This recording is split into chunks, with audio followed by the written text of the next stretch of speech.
It's time now for Call of the Wild, the official weekly coaches show of the Wenatchee Wild. Stay up to date with your team all season long with Call of the Wild. With head coach and GM Bliss Littler, here's the voice of your Wenatchee Wild, Arch Ecker. Hello and welcome to this week's edition of Call of the Wild, your weekly Wenatchee Wild coaches show. I'm Arch Ecker alongside head coach and GM of the Wenatchee Wild, Bliss Littler. Coach, we had a big weekend with 3 home games in 4 days. But even bigger than that, the underlying reason for the existence of this level of hockey is to help kids move on and play college hockey. And this week, another college commitment, Logan Milliken. Couldn't be happier for Logan. That he's very typical junior hockey player that comes in, struggles a little bit at the start of last year, battles, and then he kind of emerges by the end of the year as a pretty good hockey player, and he's taken off this year. He's about as steady as a 200-foot defenseman as you're going to find in the league. College of the Holy Cross, that's where he's going to be going. Tell me a little bit about that program. Well, it's a program that's in Atlantic hockey. It's a Division I program, up-and-coming program. They're doing a great job there. I think it's a place that Logan's going to go in and have a chance to play significantly right from the get-go. And that's hard to do. College hockey, all of a sudden you go in, you're playing against 22, 23-year-old men. But I think he's going to have a chance to go in and be able to contribute right away. You know, and you've seen this so many times over your career, different players react different ways to getting that college commitment. For some, it's a big weight off their shoulders and they relax. Some take their foot off the gas a little bit because they don't feel like they're having to work as hard to impress potential suitors. How would you say in this short time has Logan reacted to his college commitment? I think he's just such a character kid that he's taken in his stride. I think he's a little more relaxed off the ice, that the commitment's behind him. But on the ice, his work ethic's still there, and again, I haven't seen any drop-off. When you refer to him as a 200-foot defenseman, for the hockey novice, kind of explain a little bit about what you mean by that. Well, he's got some offense to his game. He's got a lot more offense than most people realize. But he does everything on the ice. That he's a defenseman. That he can defend, he can break the puck out, he can be physical. There's not a lot that he can't do. But from one end of the ice to the other, he's accountable all over the ice. Your entire team accountable for the weekend to maintain home ice advantages they've done throughout the season. They've done extremely well in this building.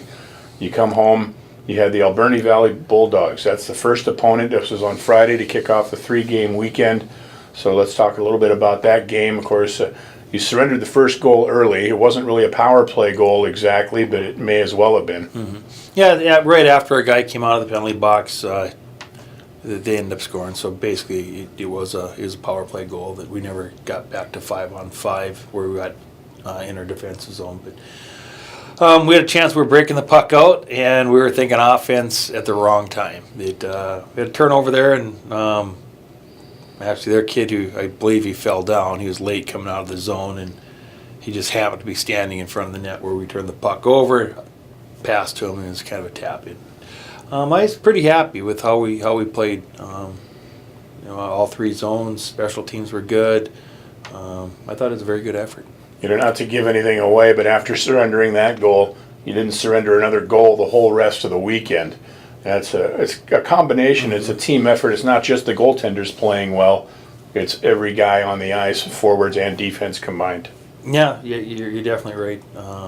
And we've asked after that Chilliwack series that guys, it's that time of year that we need to do a better job at taking care of the puck. That we want to keep our offense, we want to keep our feet moving, we want to make plays, but if there's we're an outnumbered rush, then we need to make sure that we keep advancing the puck. And not that we don't want to try and make plays, it's just we need to be smarter. We're making them come back 200 feet instead of turning the puck over and having them have an outnumbered rush and a good scoring chance.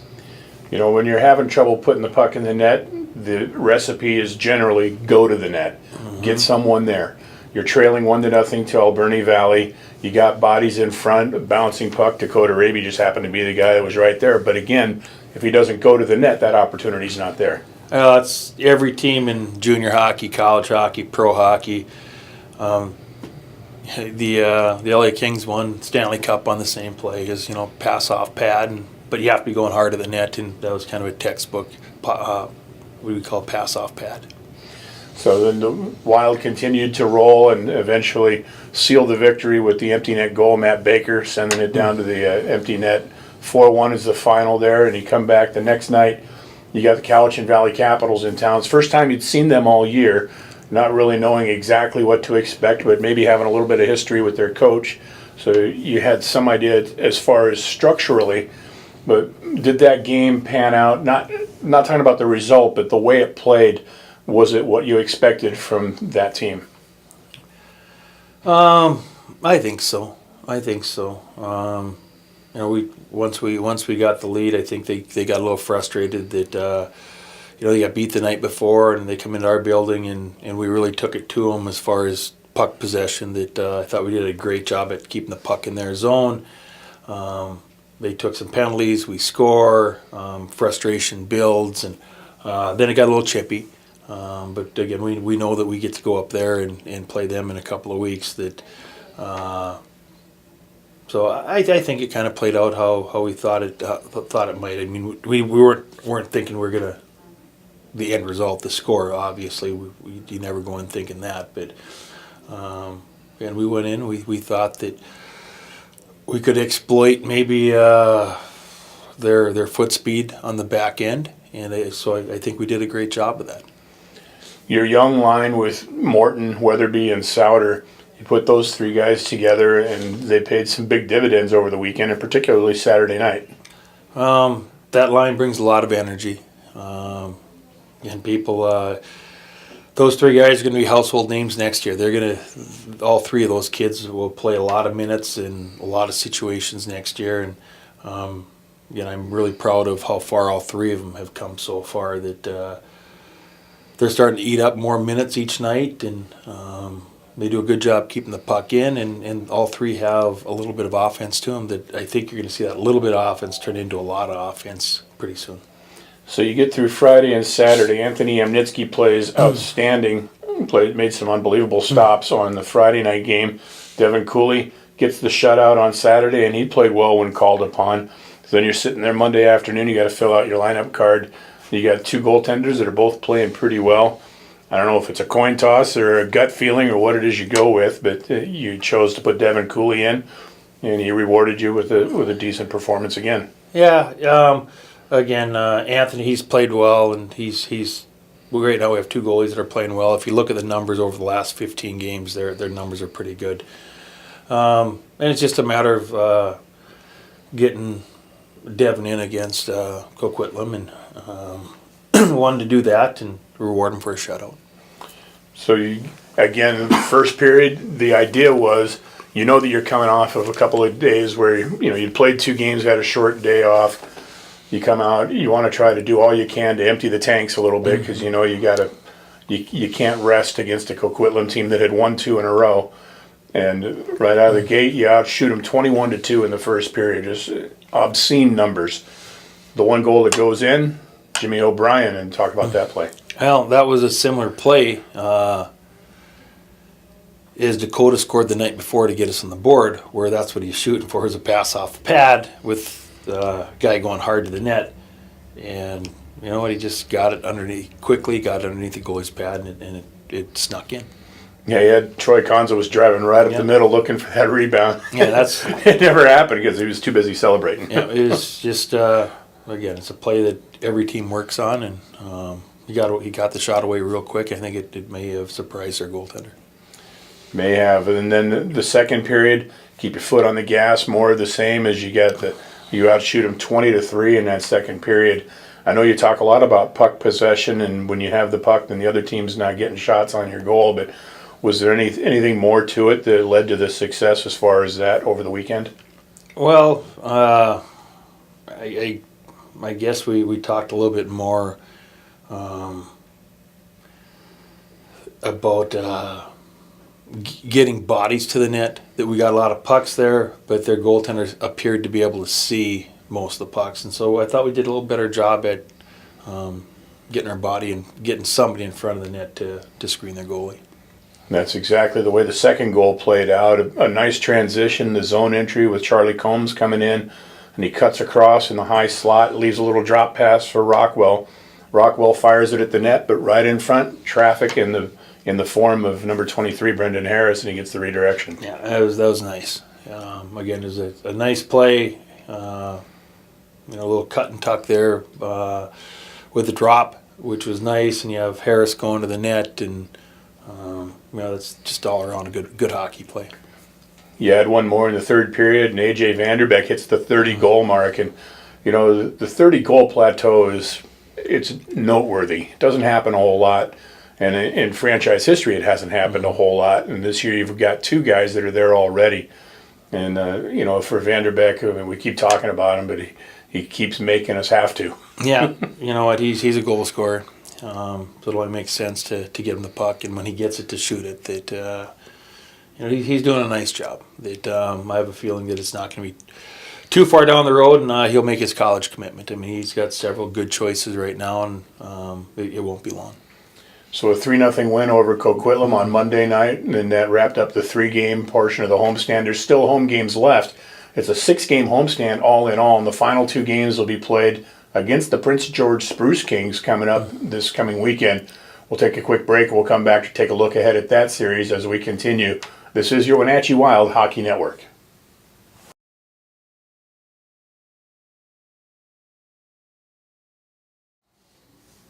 And welcome back once again to Call of the Wild, your weekly Wenatchee Wild coaches show. Arch Ecker alongside Bliss Littler, the head coach and GM of your Wenatchee Wild. And we're talking about this upcoming weekend series with the Prince George Spruce Kings coming into town. The Wild have had good success against the Spruce Kings this year. However, we haven't seen them since October. I think it was October 7th or 8th was the last time they were here. So they're a team that has gone through some changes. When we saw them last, they were struggling. They'd only won like 1 or 2 games in their first 7 or 8. But since then, they've turned their way around into becoming an above 500 team. Well, early on, we got them the first 3 games. They had Penticton in there, and I forget who else. Merritt. So they had a tough opening stretch there. But since then, they've definitely righted the ship, and I think this is a big weekend for us. That obviously we're still battling with Chilliwack for the top spot in our division, and they're in there with a great battle with Langley right now, and so we know we're going to get their A game. It's a team that we could face in the playoffs, so I think it's important that we give them our A game and not give them any hope that this is the team that they want to play in the playoffs. I want to talk a little bit about last week. The trade deadline for the BCHL came and went, and it went kind of quietly around here and was almost unnoticed. And it was because there was really no activity for the Wild. And that's not anything that's unique to this year. This is something that you've sort of built over a couple of years. Well, when you have the right kids, there's no reason to go shopping. But it's just really difficult for us to trade. I think the first week, once we got a franchise, we traded for Daniel Knockbauer. He was playing in Prince George, and it was a cash deal. That's the only trade I believe we've made in the 2 seasons. Oh, we had the Nieto trade. Well, within the BCHL. Oh, within the BCHL. Gotcha. It's the only time we've traded a player. We've traded for a player in the league.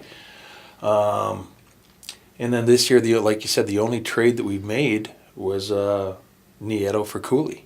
I think that's worked out well for both teams. So I think that's a win-win. And it's difficult for us to trade with the rules that are in place. So we need to do a good job making sure we pick the right kids in the summer. Well, and plus when the record is revealing that you seem to have the right formula put together, there's really no reason to put too much paprika in the soup. Well, and there's also a lot to be said for kids not looking over their shoulder and worry about being traded. That for the most part, if we don't do a whole bunch of it, so you make the team, you work hard, and you produce. That there's no reason to be looking over your shoulder. So this weekend, Prince George is coming into town. It'll wrap up the 6-game homestand. Things start off on Friday night with youth hockey jersey giveaway night. Now, it's sponsored by Dave Schultz Nationwide Insurance. The first 1,000 kids in the door are going to be given a free replica youth jersey. And we did one of those earlier in the year, and it's neat because you come to the games now and you see those things running all over. The kids love them. You got to thank the sponsors for that. The kids, you're right. The kids absolutely love them. I see them all over, not just the building here. I see them all over town. Whether you're in church or at the grocery store, picking our kids up at school, I see those jerseys all over the place. So the first 1,000 kids in the door on Friday night will have an opportunity to pick up one of those jerseys. And they're different from the last ones because last time I think we gave out the blue jerseys, and this time it's the white version of the Wild jerseys. So even if your kids came and got one last time, they're going to want the other one to match. So you've been privy to see that? Yeah. Well, I know people. Yeah, you're going to have to introduce me because I haven't seen it, but I'm sure they're going to be outstanding. I look behind closed doors. So you got to do what you got to do. Okay. And then Saturday night, we'll wrap up the homestand, and then it'll be back on the road. But for the time being, the Wild continued to enjoy the home cooking. Things have been going extremely well here at home, and they look to continue that. So we encourage you to come on out and join us this week. Also, the Wild, by virtue of their victory on Friday night, mathematically clinched their postseason berth. And so with that, a return to the BCHL playoffs. And, of course, I know there's a laundry list of things you look to accomplish at the beginning of the year, and none of them make sense unless you can get that first step, and the first one is to qualify for the playoffs.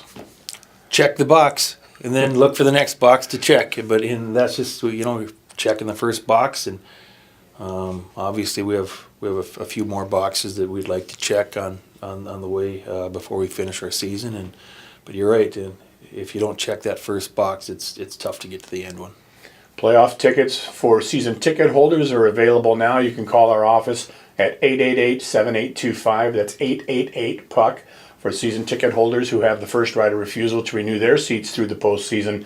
And then single game tickets will be opened up to the public shortly after that, early in February. So mark your calendars and start making your plans to join us for the postseason as the Wenatchee Wild make their run towards the Fred Page Cup. It's going to wrap it up for us here this week on Call of the Wild. And we appreciate you spending time with us and look forward to seeing you at the Town Toyota Center this weekend. I'm Arch Ecker, this is Bliss Littler, and this is your Wenatchee Wild Hockey Network. You've been listening to Call of the Wild, the official weekly coaches show of the Wenatchee Wild, a presentation of the Wenatchee Wild Hockey Network.